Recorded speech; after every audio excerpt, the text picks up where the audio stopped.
एक गुरु के दो शिष्य थे। एक पढ़ाई में बहुत तेज और विद्वान था और दूसरा पढ़ाई में कमजोर था। पहले शिष्य की हर जगह प्रशंसा और सम्मान होता था, जबकि दूसरे शिष्य की लोग बेइज्जती करते थे। एक दिन जोश में दूसरा शिष्य गुरुजी के पास जाकर बोला, गुरुजी, मैं उससे पहले से आपके पास विद्या अध्ययन कर रहा हूँ, फिर भी आपने उसे मुझसे अधिक शिक्षा दी। गुरुजी थोड़ी देर मौन रहने के बाद बोले, पहले तुम एक कहानी सुनो। एक यात्री कहीं जा रहा था। रास्ते में उसे प्यास लगी। थोड़ी दूर पर उसे एक कुआं मिला।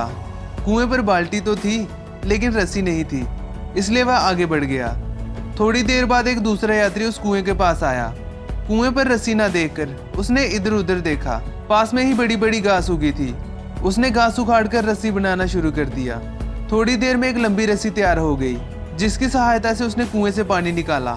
गुरुजी ने उस शिष्य से पूछा, अब तुम मुझे ये बताओ कि प्यास किस यात्री को ज्यादा लगी थी। शिष्य ने तुरंत उत्तर दिया कि दूसरे यात्री को। गुरुजी फिर बोले, प्यास दूसरे यात्री को ज्यादा लगी थी। ये हम इसलिए कह सकते हैं क्योंकि उसने प्यास बुझाने के लिए परिश्रम किया। उसी प्रकार तुम्हारे सहपाठी में ज्ञान की प्यास अधिक है, जिसे बुझाने के लिए वह कठिन परिश्रम करता है, जबकि तुम ऐसा नहीं करते। शिष्य को अपने प्रश्न का उत्तर मिल चुका था। वह भी कठिन परिश्रम में जुट गया। दोस्तों, एक बात हमेशा याद रखना, अगर कोई हमसे ज्यादा सफल है तो इसका मतलब ये है कि उसने मेहनत भी हमसे ज्यादा ही की होगी। इसलिए हमेशा मेहनत पर भरोसा रखें, ना कि दूसरों की गलतियां निकालने में। दोस्तों, सफलता पाने के लिए आपके अंदर अधिक प्यास होनी चाहिए।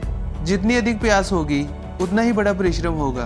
दोस्तों, मुझे उम्मीद है आपको ये कहानी जरूर पसंद आई होगी। आपको ये कहानी कैसी लगी हमें ज़रूर बताएं। ऐसी ही इंस्पायरिंग कहानियाँ देखने के लिए हमारे इस चैनल को ज़रूर सब्सक्राइब करें और अपना कीमती समय देने के लिए धन्यवाद।